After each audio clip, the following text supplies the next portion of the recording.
بیت اللہ کے پاس حضور موجود ہیں، ابو جہل ہے، عتبہ ہے، شیبہ ہے، مشرکین مکہ موجود ہیں، آپ کا مذاق اڑا رہے ہیں، آپ کے ساتھ ہنس رہے ہیں، جملے کس رہے ہیں، کوئی آنکھوں سے اشارہ کر رہا ہے، کوئی زبان و ہاتھ سے اشارہ کر رہا ہے۔ تو ایک شخصیت کھڑی ہوئی ہے یہاں پر جسے صداقت کی دنیا کا بادشاہ کہا جاتا ہے، سیدنا ابو بکر صدیق رضی اللہ تعالی عنہ۔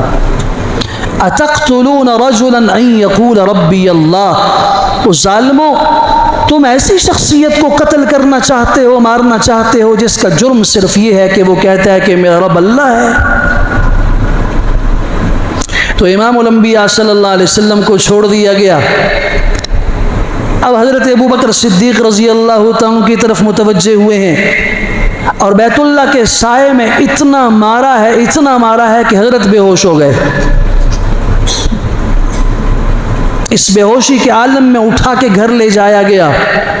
آنکھ جب کھلی ہے، ہوش جب آیا ہے، کبھی سیرت کی کتابیں بھی پڑھ لیا کرو، سیرت ابن ہشام پڑھو، حلیۃ الاولیاء پڑھو، سیرت ابن اسحاق پڑھو، کوئی سیرت کی مستند کتاب اٹھا کے پڑھو۔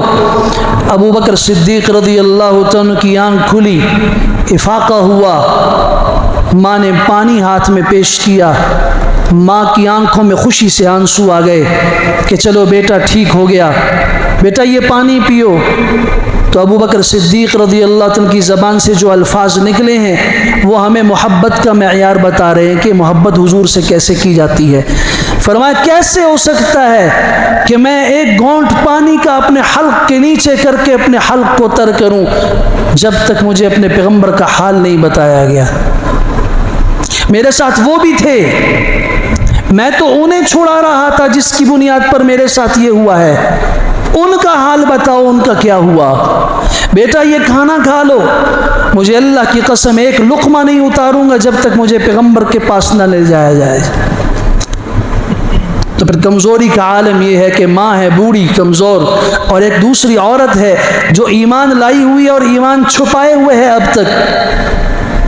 اس نے کہا مجھے پتا ہے کہ حضور صلی اللہ علیہ وسلم کہاں پہ ہو سکتے ہیں۔ دو عورتوں نے، کمزور عورتوں نے، رات کی تاریکی میں ابو بکر صدیق رضی اللہ تعالیٰ عنہ کو اپنے کندھوں کے سہارے پہ گھسیٹ کے حضور اقدس صلی اللہ علیہ وسلم کی خدمت میں لایا۔ جہاں ذات سے محبت کی جاتی ہے، صحابہ کرام نے بتایا کہ محبت یوں کی جاتی ہے۔ میدان احد کو دیکھ لیجئے، ایک عورت ہے، عورت ہند بنت عمر بن حرام، مدینہ منورہ میں اطلاع ملی ہے کہ رسول اکرم صلی اللہ علیہ وسلم شہید ہو گئے۔ ایک صحابی ہیں مصعب بن عمیر رضی اللہ تعالیٰ، وہ حضور کے مشابہ تھے، انہیں شہید کر دیا گیا۔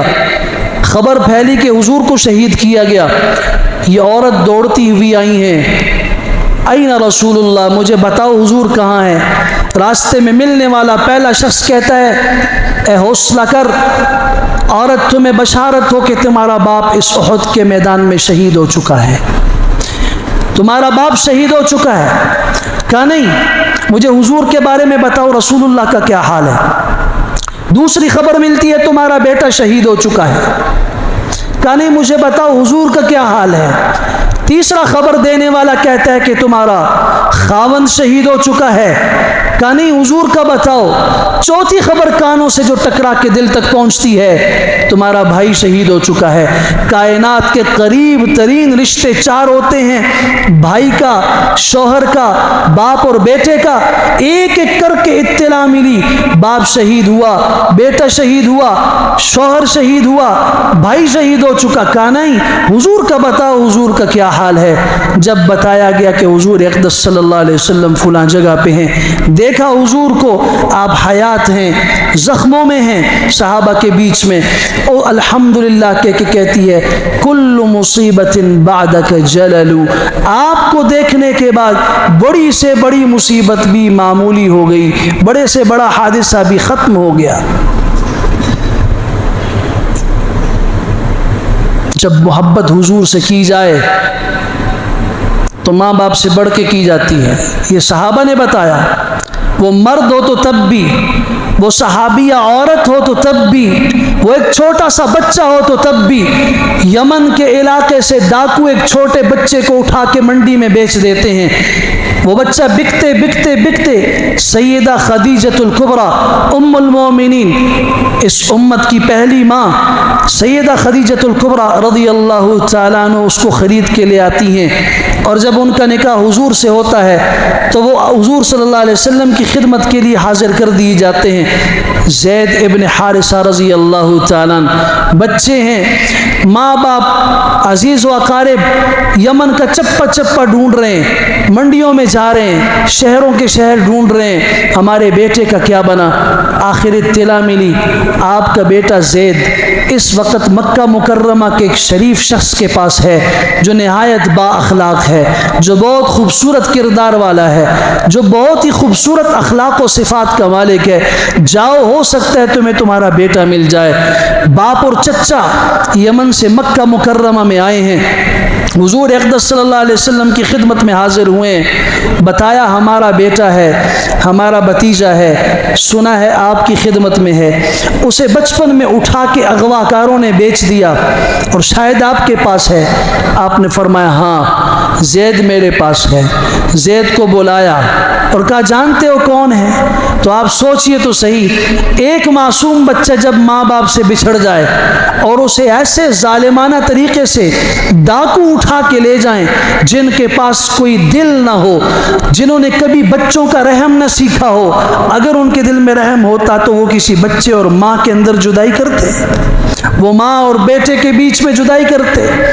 رحم سے خالی لوگوں کے پاس جو بچہ رہا ہو، آج جب سامنے باپ اور چچا ہیں وہ تو لپٹ جائے ان کے ساتھ، رو رو کے برا حال کر دے.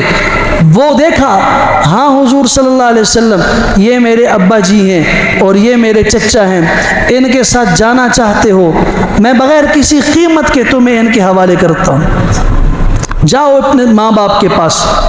فرمایا نہیں، میں آپ کی خدمت میں رہوں گا اور خوشی سے رہوں گا.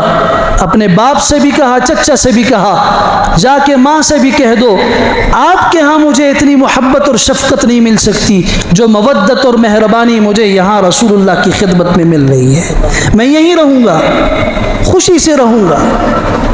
سبحان اللہ، محبت ہے تو باپ اور چچا کو واپس کر دیا، ماں کے پاس نہیں گئے. ساری زندگی حضور اقدس صلی اللہ علیہ وسلم کی خدمت میں رہے. محبت سیکھنی ہو تو اس مظلوم سے سیکھو، جوان سے جسے ہاتھوں سے باندھ کر تنعیم کے پاس لایا گیا ہے اور ابھی کچھ دیر کے بعد اسے سولی دی جانی ہے. خبیب ابن عدی رضی اللہ تعالیٰ سولی پہ لٹکایا، کوئی نیزہ چبو رہا ہے، کوئی تلوار کی نوک سے مار رہا ہے، کوئی گالی دے رہا ہے. اور ابھی ان قریب پتہ چلے گا مکہ اور اطراف کے سارے لوگ جمع ہیں، عورتیں اور بچے جمع ہیں. آؤ محمد الرسول اللہ کے ان صحابی کو دیکھو جس نے بدر میں تمہارے فلاں کو شہید کیا، جو ان کے پاس رہا، جو بدر کے میدان میں تمہارے عزیز و اقارب کے کٹنے کا ذمہ دار ہے. آؤ اس کا تماشا دیکھو ہم اس کے ساتھ کیا کریں گے. سولی پہ لٹکے ہوئے ہیں، 2 رکعت نماز نفل پڑھنے کی اجازت مانگی ہے جو آخری خواہش ہے. مختصر نماز پڑھی اور فرمایا مختصر، زندگی کی آج سب سے مختصر 2 رکعت پڑھ رہا ہوں، اس لیے پڑھ رہا ہوں تمہیں پتہ چل جائے کہ محمد الرسول اللہ کے صحابہ محمد الرسول اللہ پہ ایمان لانے والے موت سے نہیں ڈرتے. ایمان کی حالت میں موت آ جائے کوئی پرواہ نہیں ہے. فلست ابالی حين اقتل مسلما على اي شق كان في الله مصرعي وذلك في ذات الاله وان يشاء يبارك في اوصال شلب ممزع. کوئی پرواہ نہیں، اسلام پہ موت آ رہی ہے، اس سے بڑی سعادت کیا ہو سکتی ہے؟ ہو سکتا ہے کہ میرے ان کٹے ہوئے اعضاء میں اللہ برکت پیدا کر دے. ایک جملہ کانوں سے ٹکرایا، ایک آواز گونجی مجمع کے بیچ سے، هل تحب ان يكون محمد مکانک؟ خبیب، ایک بات اگر تم چاہو تو تمہاری جان چھوٹ سکتی ہے. کیا تم پسند کرتے ہو کہ آج تیری جگہ محمد صلی اللہ علیہ وسلم ہو؟ فرمایا اللہ کی قسم پاؤں میں کانٹا چبھنا ان کے برداشت نہیں ہے، تم کہتے ہو سولی پہ ہوں، ہماری جان چلی جائے اس کے مقابلے میں ہمیں اپنے پیغمبر اور اپنے نبی کے پاؤں میں چبھتا ہوا کانٹا زیادہ درد اور زیادہ شدت دیتا ہے۔ یہ ہے محبت۔